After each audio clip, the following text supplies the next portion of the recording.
네, 하루 확진자 1,615명, 4차 대유행이 본격화하는 양상입니다. 방역 당국은 더 늘어날 수도 있다고 우려하고 있는데요. 전문가 연결해서 이번 4차 대유행에 대한 평가와 전망 짚어보겠습니다. 엄중식 가천대 길병원 감염내과 교수 연결돼 있습니다. 교수님 나와 계시죠? 네, 안녕하십니까. 네, 교수님 안녕하세요. 확진자가 너무 많이 나왔습니다. 1,615명, 역대 최고치를 기록했는데요. 4차 대유행이 진입 단계를 넘어서 본격화하는 양상으로 보이는데 어떻게 진단하십니까? 네, 지금 말씀하신 것처럼 4차 유행이 이제 본격적으로 진폭이 커지고 있는 그런 상황입니다. 예. 네. 그럼 지금 확진자가 더 늘어날 가능성도 있는 겁니까? 네, 그렇습니다. 지금 우리가 보고 있는 환자는 예. 지난주와 그 전주에 감염과 전파가 일어난 환자들을 보고 있는 것이기 때문에 예. 앞으로 계속 발생하는 환자들, 특히 다음 주 중반까지 발생하는 환자들은 계속해서 증가를 할 가능성이 있습니다. 그래서 1,800명에서 2,000명대까지도 하루 환자가 발생할 수 있는 그런 상황이라고 예측을 하고 있습니다. 예, 1,800명에서 2,000명대까지 다음 주까지는 확진자가 더 늘어날 가능성도 있다라는 이야기를 해주셨으니까 상당히 좀 우려스러운 부분이 있습니다만 다음 주 25일까지 지금 2차 지금 4단계 거리두기 4단계를 적용하기로 했거든요. 그런데 거리두기 4단계 적용 전부터 좀 경고의 메시지가 나왔기 때문에 사람들이 상당히 조심을 했는데도 지금 수도권에는 상당히 많은 확진자가 나오고 있습니다. 방역당도 이런 부분은 좀 염두에 뒀겠습니까? 6월 중순 이후에 이 사회적 이동량이나 접촉량이 많이 늘었다라는 것들이 감지가 되기 시작했고, 예. 그때부터 확진 환자가 서서히 증가하기 시작을 했는데 그 시점에 우리가 브레이크를 걸지를 못했습니다. 그래서 예. 이런 상황이 7월 초까지 이어지면서 현재의 결과를 만들어내고 있는 것인데요. 네. 우리가 본격적인 사회적 거리두기를 지난 10일 기점으로 시작이 되었기 때문에 네. 예. 사람들의 이동량이 그때부터 줄었는데 일반적으로 이 통상적인 이동량의 30% 이상이 줄어야지만 아, 이런 감염 전파가 끊어진다고 알려져 있습니다. 그렇기 때문에 예. 지금의 거리두기를 계속 평가를 하면서 이동량이 줄지 않는 경우에는 좀 더 강화된 방법을 검토를 하고 실행해야 될 가능성도 있습니다. 그렇군요.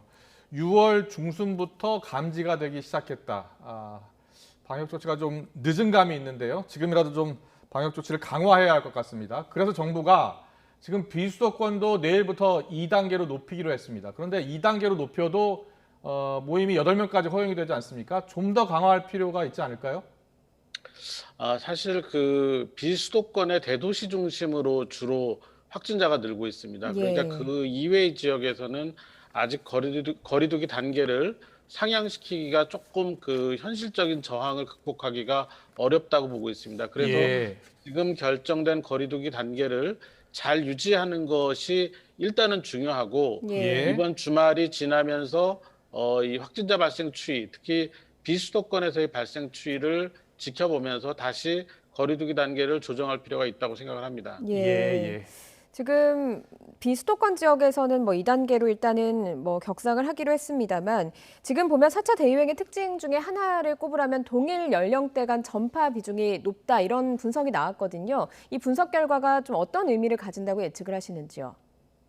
이제 연령대에 특히 이제 20대, 30대에 집중이 된 그런 양상을 보이고 예. 있는데, 아무래도 방역 피로도가 이 연령대, 특히 이제 사회적 활동이나 경제적 활동이 왕성한 이 연령대에서 방역 피로도가 많이 쌓였었다라는 것을 반증하고요. 예. 그런 과정에서 6월 초부터 정부 부처에서 이런 지자체도 마찬가지고 방역 완화와 관련된 여러 가지 정책 예고가 되면서 이 연령대에서의 활동량이나 사람 간의 접촉량이 급격하게 늘었던 것으로 추정이 됩니다. 이제 예. 그러면서 이 연령대의 수평적인 전파가 아주 광범위하게 일어났다고 생각을 합니다. 그렇군요. 이 제일 또 우려스러운 것이 델타 변이 바이러스 확산입니다. 제주도에서도 델타 변이 이 확진 사례가 나오고 있습니다. 우리나라에서 델타 감염 사례 앞으로도 계속 급증할 것으로 보고 계신가요? 지금 전체 감염의 20 내지 30%가 이제 변이 바이러스에 의해서 일어나고 있고, 예. 이 중에 70%가량이 델타 변이 바이러스에 의한 것으로 알려져 있습니다. 그런데 지금 지자체에 따라서는 어떤 특정한 지자체는 이미 전체 감염의 50% 이상이 델타 변이 바이러스로 추정이 되고 있는 그런 상황입니다. 예. 그래서 지금 그 전파 양상을 보면은 아마도 다른 나라와 유사한 그런 양상으로 진행할 가능성이 높은데 네. 다음 달 초 중순이 지나면서 적어도 전체 감염의 50% 이상이 델타 변이 바이러스에 의해서 발생할 가능성이 높고 8월 말이나 9월 초쯤 되면 대부분의 감염이 델타 변이 바이러스에 의해서 일어날 가능성이 매우 높다고 판단하고 있습니다. 예, 그렇군요. 그러니까 그쯤 되면 가을쯤 되면 우세종이 될 수 있다라는 얘기신 건데 지금 해외에서 보면 델타 변이 바이러스의 경우에는 백신 접종 효과가 좀 떨어진다 이런 연구 결과도 있거든요. 해외에서 나온 연구 결과 어떻게 좀 보고 계십니까? 지금 그 mRNA 백신이라고 해서 파이저나 모더나 백신 같은 경우에도 그 백신 접종을 완료를 한 그런 상황에서 백신 접종률이 일부 좀 떨어지는 것으로 결과가 나오고 있고 예. 바이러스 벡터 백신이라고 알려진 아스트라제네카 백신이나 얀센 백신 같은 경우에도 이 mRNA 백신보다 조금 더 효과가 떨어진다 이런 예. 데이터들이 나오고 있습니다. 예. 아직 전체적인 그런 그 정확한 효과 감소를 측정하지는 못한 상황이지만 그런 점에서 전파가 광범위하게 일어날 가능성이 높다고 보고 그렇지만 이제 다행인 점은 이런 변이 바이러스들이라고 하더라도 백신 접종을 완료한 경우에 있어서는 위중증으로 환자가 진행을 하거나 사망자가 나오는 가능성이 굉장히 낮다고 되어 있기 때문에 예, 예. 기존에 지금 현재 백신 접종을 지속적으로 유지를 잘하고 가능한 많은 인구가 접종을 완료할 수 있도록 노력을 해야 되는 상황입니다. 알겠습니다. 돌파 감염 사례도 좀 걱정이 됩니다. 아직은 100만 명 가운데 한 자리자 숫자로 나타나고 있어서 좀 주목이 되고 있는데 앞으로 이런 돌파 감염 사례가 더 늘어날 것으로 보십니까?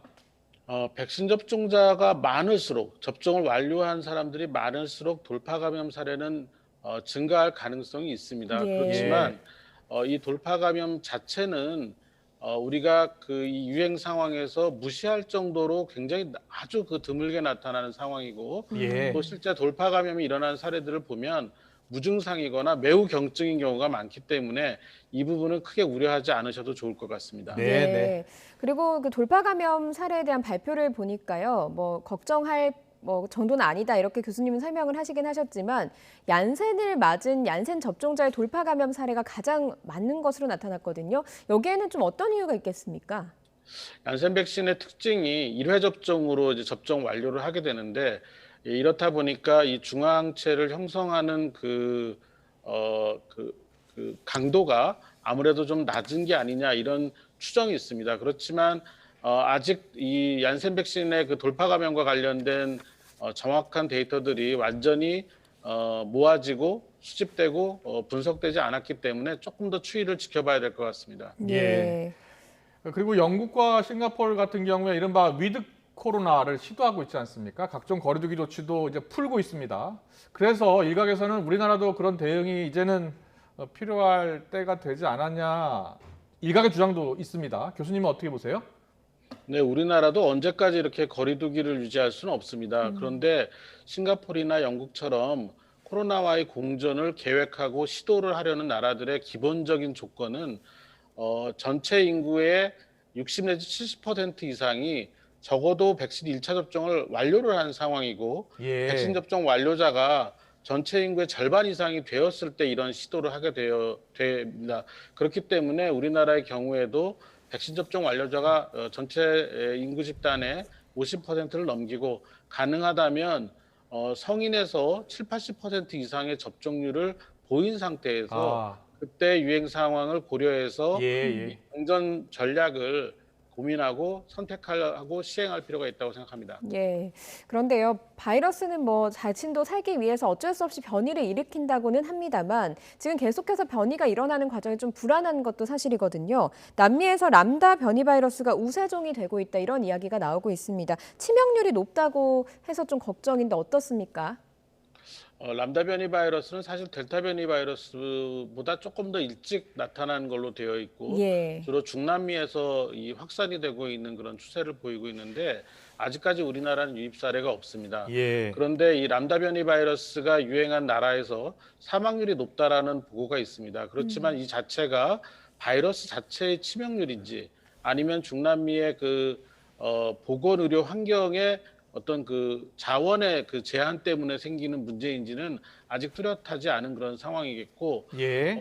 우리가 모든 변이 바이러스의 새로운 백신 개발을 할 수는 없기 때문에 예. 이번 백신을 충분히 접종을 한 이후에 새로운 변이 바이러스가 유행할 때는 부스터, 그러니까 추가 백신 접종 전략을 택할지 예. 아니면 새로운 백신의 개발을 병행할지를 검토할 필요가 있다고 생각합니다. 네, 알겠습니다. 오늘 말씀 여기까지 듣겠습니다. 엄중식 가천대 길병원 감염내과 교수였습니다. 오늘 말씀 잘 들었습니다. 감사합니다. 감사합니다. 고맙습니다.